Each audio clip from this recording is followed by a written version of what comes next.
gravado. Mudou o esquema aqui. Mudou. Boa noite a todos. Agora você Já pode passar por aqui. ou você vai por aqui ou vai por aqui com você. Ah, tá ótimo. Bom, uma alegria muito grande estar aqui com vocês. Eu peço desculpas por minha desorganização, acabei atrasando 10 minutos. Mas é um grande prazer ter essa oportunidade de estudo e de convivência com pessoas como você, porque se eu estou aqui é porque eu preciso aprender. E é uma oportunidade. E aí a gente estuda e faz uma série de links que é muito bacana para a gente continuar aplicando na vida prática tudo isso. Então, o capítulo 9 do Mundo Maior, ele fala basicamente sobre mediunidade. Então, para a gente não perder o fio da meada, a gente vem do capítulo anterior, o capítulo 8, que ele mostra o Calderaro e o André discutem o caso do Marcelo, em que ele apresentou um fenômeno muito interessante de condicionamento. Então, os perseguidores espirituais dele, que nada mais são do que as vítimas do pretérito, que ele prejudicou em outra experiência, só de se aproximarem, sem nenhum tipo de influenciação, não falaram nada, não emitiram nenhum tipo de fluido para ele, só ele tendo a ideia de que eles estavam próximos, só por essa percepção, ele já apresentou as crises epiléticas. Ele estava desdobrado, voltou correndo para o próprio corpo físico e começou a ter crises epileptiformes. Um dado interessante é que em números absolutos das chamadas pseudocrise convulsivas, que são quando tem convulsão motor, então tem o tremor, pode ser até tônico-clônico, o indivíduo fica tenso e depois começa a se tremer todo e tem o espasmo muscular, além dos abalos, só que sem atividade elétrica desordenada cerebral. Então tem uma manifestação que o leigo vê, qualquer um vê e fala assim, está tendo uma convulsão. Mas se fizer um eletroencefalograma, não está tendo convulsão. Isso a gente chama de pseudocrise convulsiva. A grande maioria delas são indivíduos que têm epilepsia. Ou seja, algumas vezes a crise é por desordem neuronal, então tem uma descarga elétrica dentro do cérebro que é medido pelo eletroencefalograma, mas mesmo assim, algumas vezes esse mesmo indivíduo tem essas pseudocrises. Ele nada mais está do que condicionado a ter crises epiléticas, e algumas vezes essas estressores espirituais ou até materiais fazem com que ele tenha essas crises, pseudocrises. Então, muito provavelmente pela descrição do livro, ele teve essa pseudocrise só por perceber os algozes espirituais lá no recinto, no quarto dele. E o Calderaro explica que isso é um condicionamento. Então, ele sofreu tanto depois do desencarne da última experiência corporal, sofrendo essas suas vítimas, buscando a desforra, a vingança dele. Então, ele ficou sobre essas acusações totalmente desprotegido do ponto de vista perispiritual, depois do desencarne, sendo vitimizado por eles, que só de lembrar, de sentir, ele já volta tudo aquela manifestação corporal. E com isso, André começa a se perguntar, fazendo um link assim, mas e a mediunidade? O médium, ele é um ser humano, então ele tem seus próprios condicionamentos, então será que ele não vai interferir na mensagem mediúnica pelo condicionamento clássico, o fenômeno anímico? Ele está perguntando, nas palavras dele, sobre a evocação de certas imagens, o pensamento do médium não se tornaria sujeito a determinadas associações, interferindo automaticamente no intercâmbio? E ele fala que ele viu algumas manifestações mediúnicas em diversos locais e ele notava que existia sim uma certa interferência do médium. Ele, do ponto de vista já desencarnado, conseguia um privilégio do ponto de vista ver quando que o médium estava interferindo mais ou menos.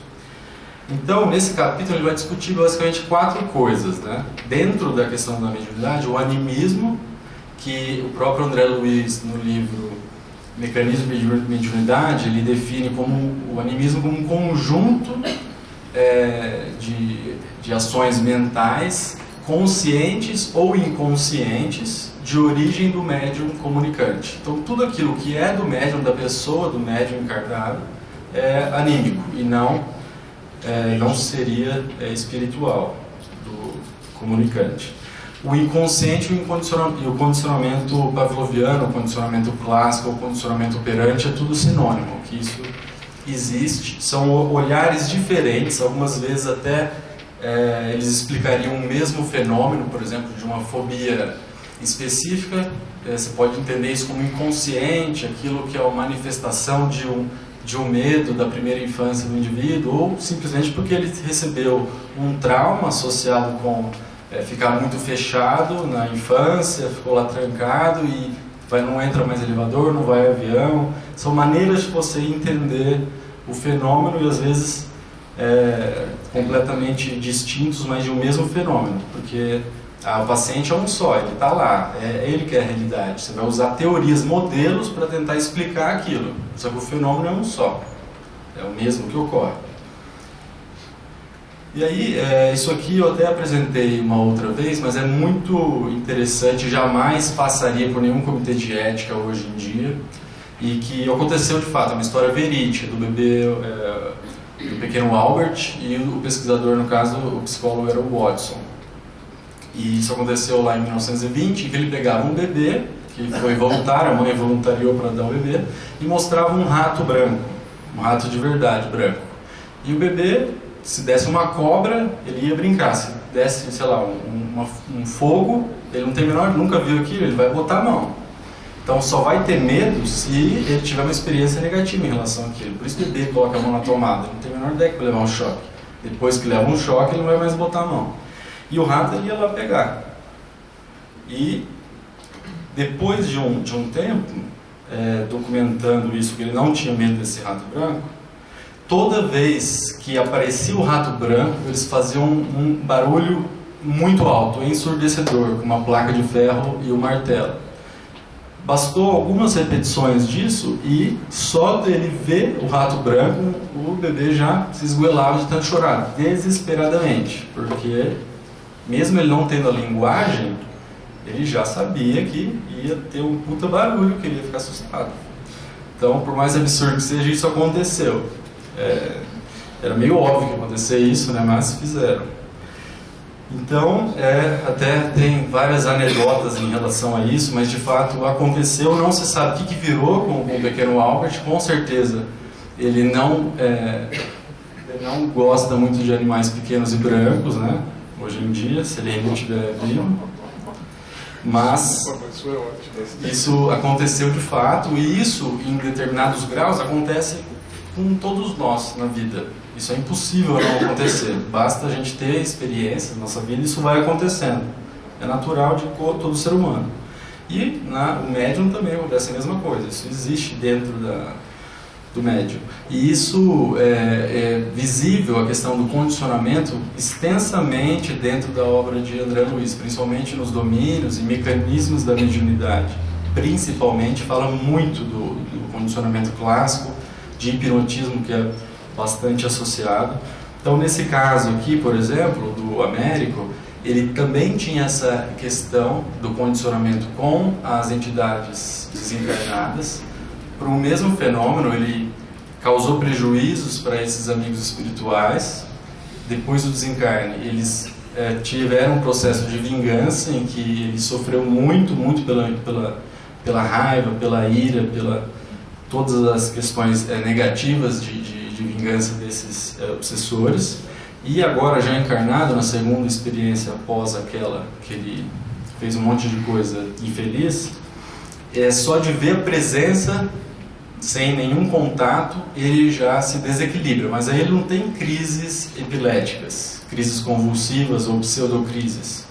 Ele tem o que ele descreve como uma crise de histeria. Então, são alterações corporais, movimentos muito mais complexos, uma desorganização em si, uma agitação psicomotora, por exemplo, alteração da linguagem, o indivíduo fica muito agitado, confuso, às vezes não vê nada, fala que não está vendo nada, às vezes não fala nada, ou às vezes não mexe parte do corpo, por exemplo, sem um padrão neurológico, sem uma causa neurológica, não é porque ele teve um AVC, ele está assim por causa da própria mente dele, em desequilíbrio.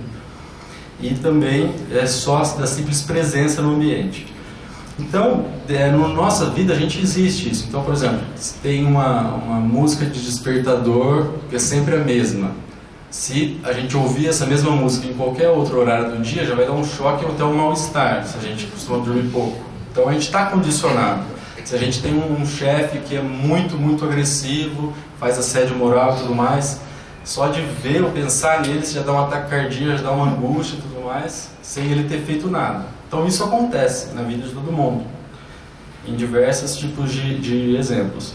E em frente à pergunta do André Luiz, o Calderaro já começa de uma maneira interessante, né? Ele fala que essa consulta, a pergunta do André, necessita de uma meditação ponderada, de uma análise com calma.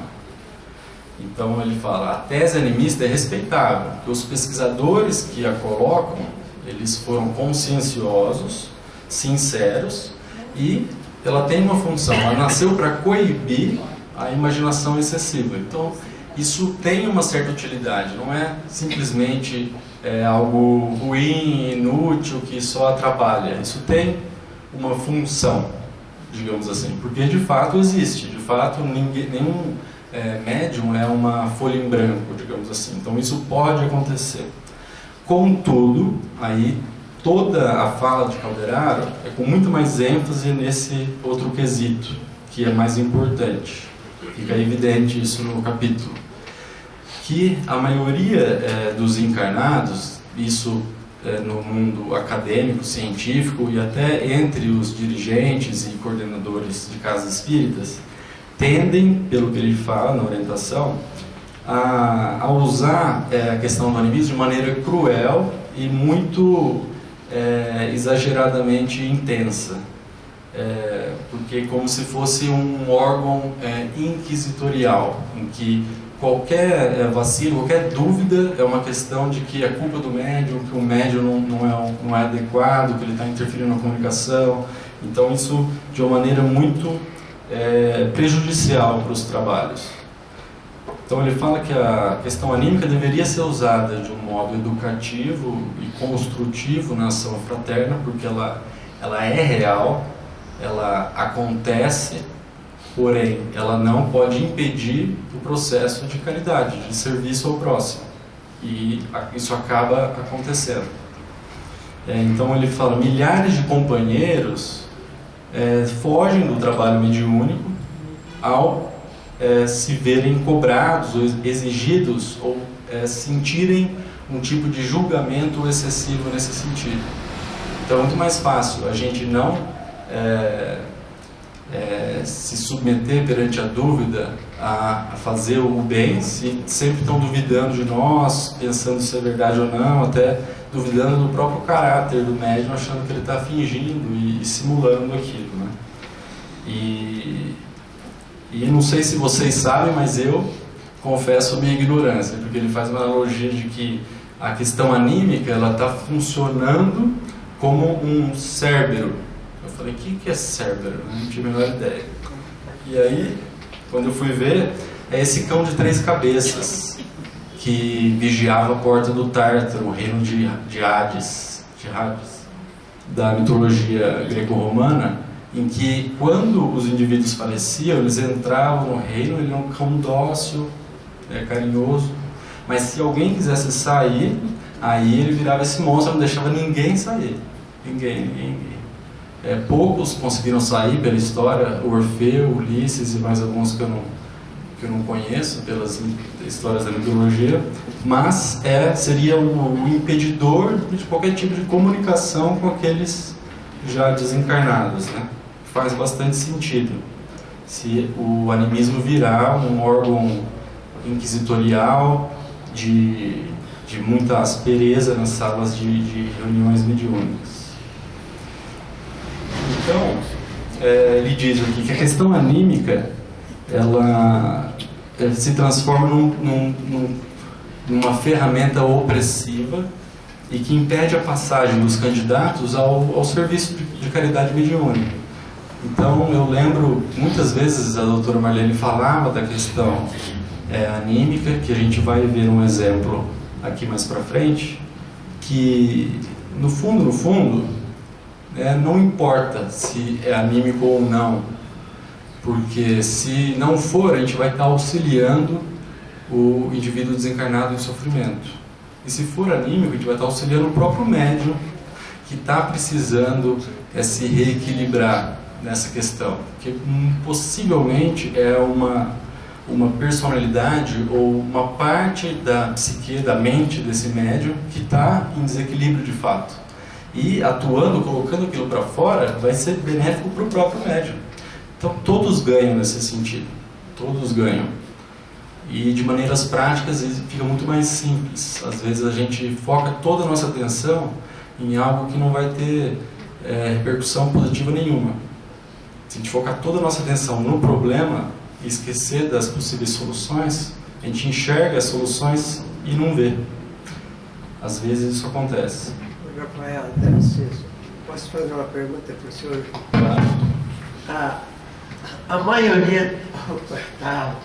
A maioria das manifestações, nesse caso, né, de animismo, não seria convulsões, né, de vidas passadas, o que se passou com esse médium, seria talvez todo esse trabalho do médium, né, aproveitando nas encarnações passadas.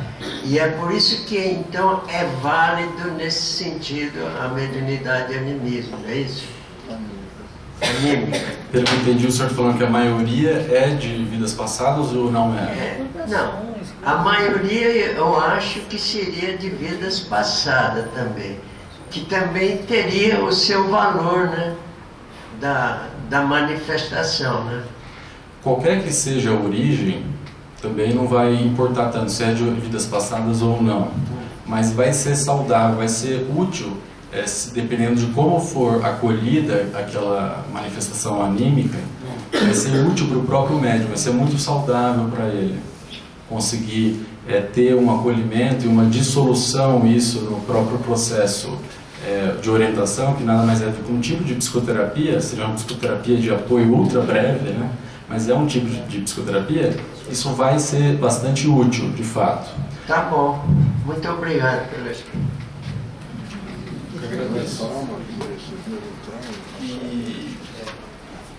Então ele diz que assim, que a maioria das pessoas que estudam, observa o fenômeno mediúnico, exigem uma precisão absoluta logo de imediato, né? Sem que se permita que o médium ele treine, porque nenhuma habilidade ela já nasce pronta.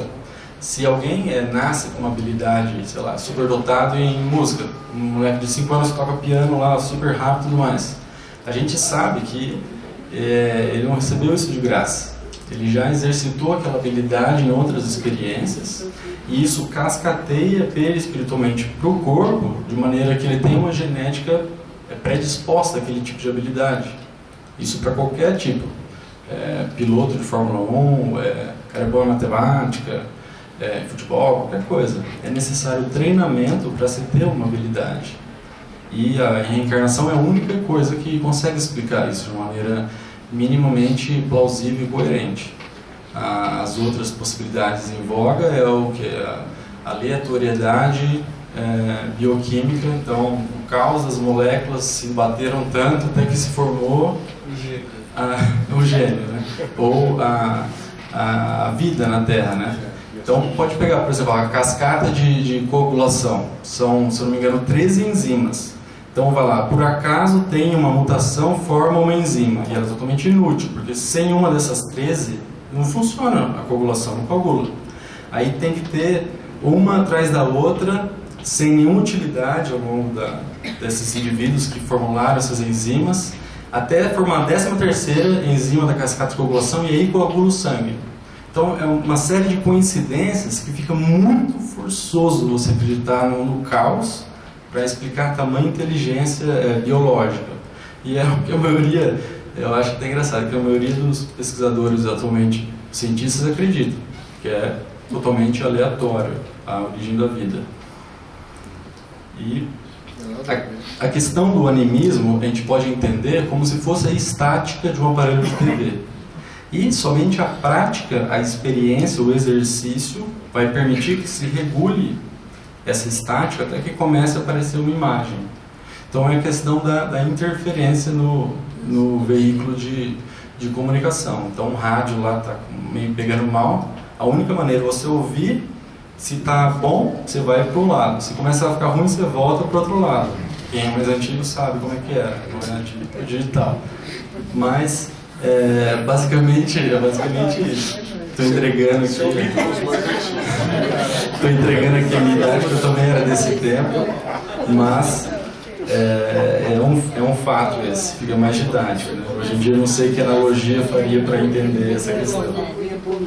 E se a gente for pensar, o próprio Chico Xavier, ele não nasceu pronto. Embora ele tenha tido visões, ouvia na primeira série, lá no ensino primário, tinha que fazer uma prova oral no centenário da independência do Brasil, acho que a proclamação da República, não me recordo. E aí ele viu um amigo espiritual na frente dele que estava falando tudo que ele tinha que falar, ou escrever. E ele falou: professor, eu estou vendo um homem aqui na minha frente. Ela falou assim: não, você não está vendo nada, tudo da sua cabeça, mas vai escrevendo aí tudo que ele está falando. Aí ele foi e ganhou uma menção honrosa por aquilo. E ele via essa culpa assim, de ter a gratificação e saber que não era dele. Ele via esse conflito intensamente. Mais uma questão da psicografia, por exemplo, que é uma técnica que exige maior neutralidade para vir a mensagem. É uma questão, por exemplo, intuitiva. Vem a ideia lá, se a pessoa está com um problema porque ela tem muita raiva não elaborada do pai dela que faleceu. Então, numa consulta vem essa intuição. É simples, porque é a ideia. Vem uma imagem na cabeça, é mais fácil. Agora, numa psicografia, em que Marcelo, vamos supor que você tem intuição que é Marcelo o nome dele, como a paciente minha recebeu a psicografia, só que o Marcelo era com 2 L's e a psicografia veio com L só. Então precisa ter uma mediunidade muito mais neutra e pura para ganhar confiabilidade. Então vamos pegar o Chico Xavier, por exemplo, da psicografia. A primeira psicografia que ele fez foi em julho de 27, ele tinha, se não me engano, 17 anos, por aí. Numa reunião pública nessa casa espírita que ele ajudou a fundar de fato. E o Parnaso de Além Túmulo só começou a ser feito em 31 e publicado em 32. Então são 5 anos até a primeira publicação. Chico Xavier é Chico Xavier, né? Então, qualquer outro médium, assim, vai ser necessário muito mais tempo para se ter uma certa habilidade, neutralidade nesse sentido. Então ele até dizia no livro As Vidas de Chico Xavier, que é muito interessante, assim como Por Trás do Véu de Ísis, que eu recomendo bastante para pacientes que estão meio indecisos o que eles acreditam, o que não acreditam, porque é uma análise bastante neutra de um agnóstico, né, que é o Souto Maior. Muito bacana, que foi se transformando através das evidências, aos poucos. E ele dizia já em 31 que aí ele começou a não sentir aquela dor de cabeça, aquele mal-estar, aquele peso tão grande, o braço não ficava mais duro, porque no final das contas ele não estava mais criando resistência, ele estava se deixando levar pelo fenômeno. E a resistência ao processo de intercâmbio mediúnico é de origem do próprio médium, porque é muito desconfortável alguém assumir o controle sobre o seu próprio corpo, né? Não é nada, no primeiro impacto, assim, algo, estou ficando louco. Mas é um processo muito difícil. E a única maneira pela qual é o exercício. Não tem como ficar bom nisso sem a prática, a tentativa. E aí a resistência que o próprio médium é o único capaz de criar, ele conseguiu ir diminuindo, até chegar a um ponto desse nível de sofisticação, de tecnologia do aparelho mediúnico, a ponto da letra do indivíduo ficar idêntica, né?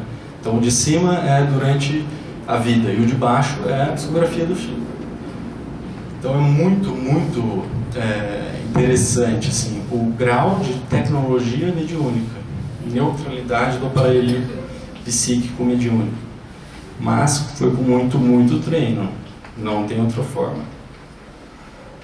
Então, ele falava, e o próprio Chico Xavier, que tinha uma mediunidade muito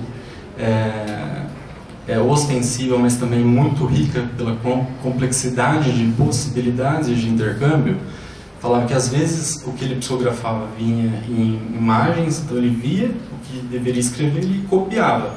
Aí era ele mesmo copiando, então a letra não ia ficar igual. Em outras vezes ele escrevia como se alguém falasse no ouvido dele, e aí isso variava a intensidade. Algumas vezes ele sentia o braço dormente, porque para a letra ficar igual, o outro espírito tem que assumir a área do córtex motor contralateral responsável pela motricidade fina da mão. É a única maneira da letra ficar igual, de alguém que ele nunca viu, que ele nunca conversou, que já morreu, né? Então, a única forma da letra ficar igual é desse nível. Então, ele tinha que parar de sentir a mão e parar de controlar a mão. Então, adormecia de fato. Isso acontecia. E algumas vezes ele dizia que quando chegava no auge, ele não sentia o corpo inteiro. E a própria doutora Marlene falava que algumas vezes que ela foi lá em Uberaba, nas atividades, nas noites de intensidade vibracional mais sublimes, o Chico Xavier desdobrava e no corpo perispiritual ele desdobrava de novo, para outra vez. O tamanho era o grau. Então, nessas noites mais intensas, isso é inimaginável. Estou repetindo o que ela contava, mas isso eu não consigo, só consigo imaginar no modelo teórico, mas o grau vibracional para se atingir isso, eu nunca ainda senti, nessa encarnação pelo menos. Então, o Calderaro coloca que a única maneira dos servidores mediúnicos se aperfeiçoarem é através do tempo e do esforço contínuo, não tem outra maneira, e que isso só vai acontecer se a gente possibilitar, a gente aceitar e criar um ambiente confortável para isso. E se a gente continuar exigindo meros aparelhos de comunicação neutros sem a prática, isso é impossível. A gente vai exigir uma qualidade que não é atingida sem a possibilidade do exercício. E a gente está nessa discrepância nesse caso. Ele diz que se exige a qualidade mediúnica como se fosse tão simples como acender uma lâmpada, só que é muito mais complexo.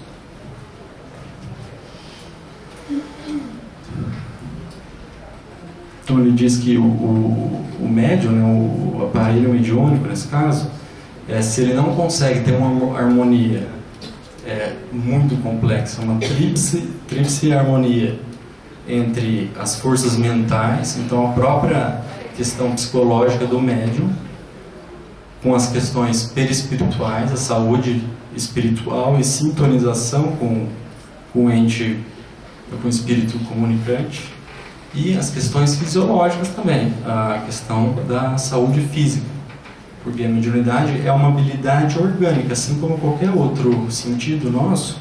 Para você enxergar bem, você tem que ter o aparelho oftalmológico preservado, o aparelho neurológico preservado, e aí você consegue enxergar. Na mediunidade é a mesma coisa. Havendo essa tríplice harmonia, pode haver a questão mediúnica. E então é muito complexo. Ele fala assim para André, compreende a dificuldade da questão da qualidade mediúnica, e se exige como se fosse algo muitíssimo simples. Então, a questão é que para haver a qualidade mediúnica é necessária a menor interferência anímica possível. Então é imprescindível ao médium aprender a ceder ao próprio aparelho físico. Isso que é o mais difícil, na minha opinião.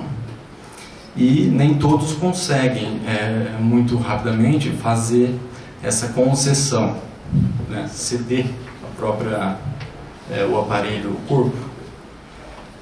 E isso é necessário algumas coisas. A devoção à felicidade do próximo, que é o espírito comunicante e aquele que vai ouvir para quem for a mensagem. Uma elevada compreensão do bem coletivo. Um avançado espírito de concurso fraterno. E uma serena superioridade em relação às questões de conflitos interpessoais. Porque, frente a uma dúvida, será que é verdadeiro, será que não é, será que isso é dele, ou se não é, ou que sempre vai aparecer, é necessário que tenha um certo distanciamento do resultado. Porque, de fato, se a gente está fazendo aquilo por caridade, a gente está fazendo isso não por nós. Está entregando porque o trabalho é de Jesus. Não nos pertence o resultado daquilo. Se houver isso de fato, há uma certa blindagem em relação a isso. Então, tudo isso, Calderaro coloca como necessário para a questão da qualidade mediúnica e diminuição na questão anímica, que ela existe, porque nenhum médium é uma folha em branco. Todos nós somos seres humanos e com um passado extenso.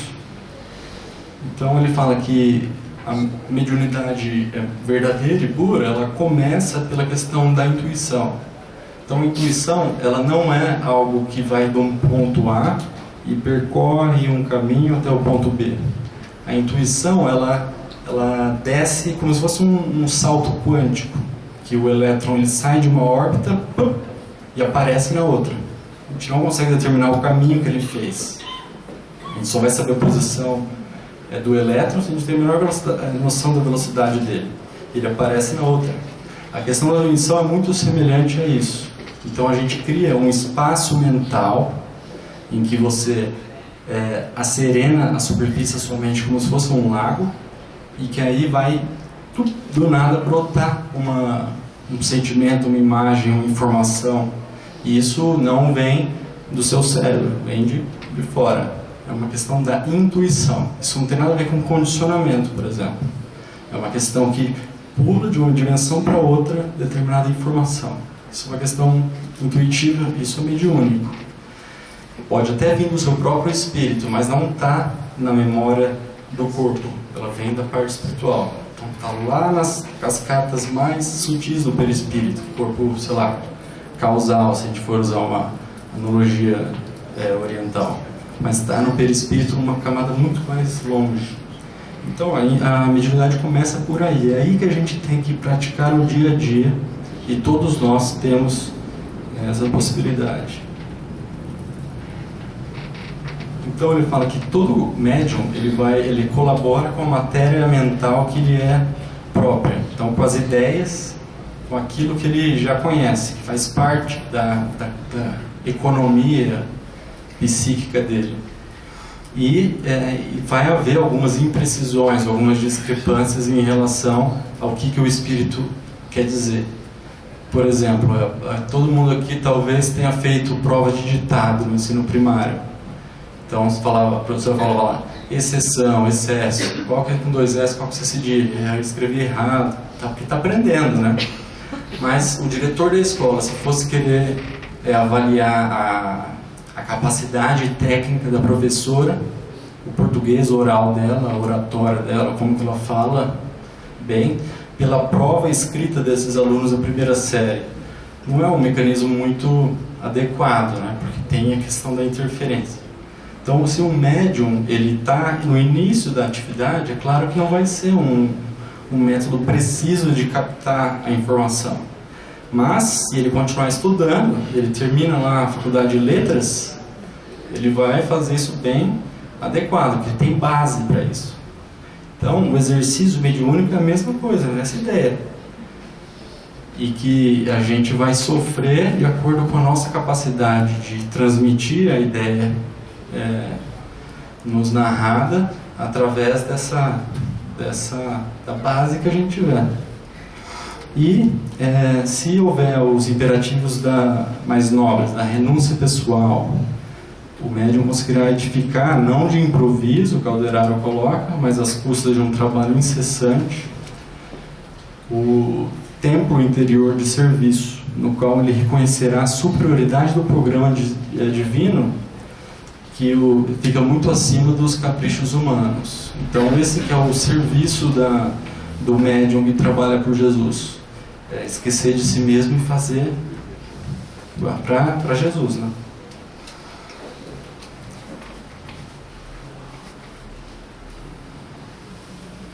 Então, aqui a gente está falando do animismo, que nenhuma justificativa existe para qualquer recusa no acolhimento, no trato generoso para personalidades medianímicas. Então, se ocorre dentro da sala mediúnica ou com algum dos nossos amigos, ou por exemplo com um paciente que tem um diagnóstico de transtorno dissociativo, é muito comum esse tipo de preconceito dentro do mundo médico, assim, é piti, é uma questão, como é que é os termos pejorativos que usavam?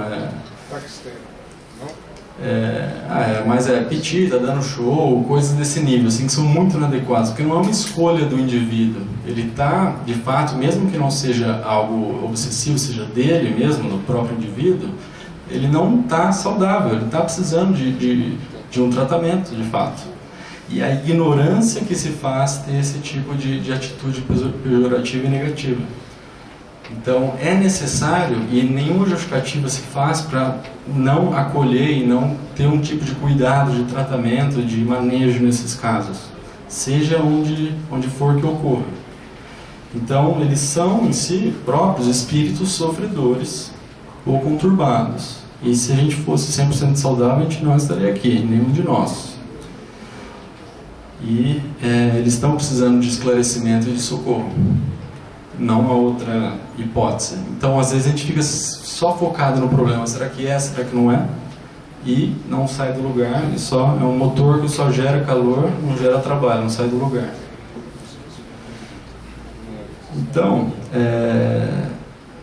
por último, o que o Calderaro fala? Que o mais negativo que a gente não deve permitir ou fomentar é que nenhum de nós que possam atuar ou estar trabalhando numa sala mediúnica, qualquer seja o tipo de mediunidade, de passe, de desobsessão, qualquer que seja isso, essa ideia de que ficar só travado em questões de terminologia clássica, discutindo questões intelectuais e dissociar da questão da doação, do amparo, da assistência. Esse que é o centro. E às vezes, se a gente ficar muito focado na dúvida, no questionamento, a gente se esquece da essência da coisa. E a ideia é praticar o bem, só servir. É para isso que a gente está aqui. Se a gente esquecer dessa ideia, a gente vai estar desviando do caminho. Alguém quer fazer alguma pergunta? Rafael, né? Rafael, isso? Isso.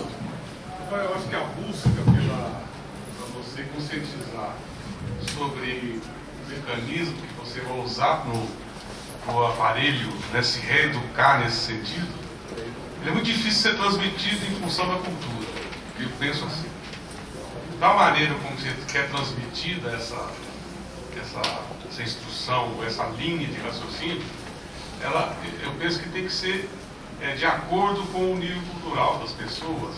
Aí eu quero que você me esclareça, me dê uma linha de raciocínio nesse sentido. Porque eu penso assim, do jeito que você colocou aí, cada pessoa, dependendo do livro, vai abrir um leque, uma via diferente, né? E a gente, eu não sei se você englobar, fazer uma linha de raciocínio, estabelecer uma linha de raciocínio nesse sentido, facilitaria o entendimento, a compreensão de maneira mais suave, mais adequada. Porque cada pessoa pensa de uma maneira, né? E eu fico pensando, quando você vai transmitir alguma coisa, vou citar um exemplo, para uma criança, para uma pessoa idosa que já tem um costume, né? um hábito já solidificado, né? E quando você vai transmitir isso para ela, pode até chegar uma orientação, seja uma maneira muito contundente, muito, né? Então, como é que a gente teria que agir de um modo geral para que esse objetivo seja atendido ou seja alcançado, né? Essa sua pergunta, essa questão cai como uma luva na questão da próxima parte do capítulo, que é um caso de um médico desencarnado que vai se comunicar através de uma médium que tem um nível cultural menos desenvolvido. Então, a ideia é transmitir a essência da mensagem, a ideia por trás dela, né? A moral da história, né? Aquilo que importa. E aí todos na reunião ficam falando assim, mas ele era muito intelectualizado, muito culto, essa mensagem não é dele, não sei o quê. Mas e Charcot, e que Freud falaria disso, e Lambrose, e ficaram fosforilando lá, e esqueceram totalmente da ideia central da coisa. Então, é importante a gente ter essa compreensão da qualidade ou da capacidade do aparelho mediúnico e exigir da mensagem aquilo que o aparelho é responsável. Então, é a mesma coisa a gente ficar lá cheio de raiva porque a gente está vendo o jogo de futebol preto e branco, sem entender aquilo, mas a TV, ela é preto e branco, uma TV lá de 1960. Não vai fazer sentido, porque ela não tem como ela vir em cores.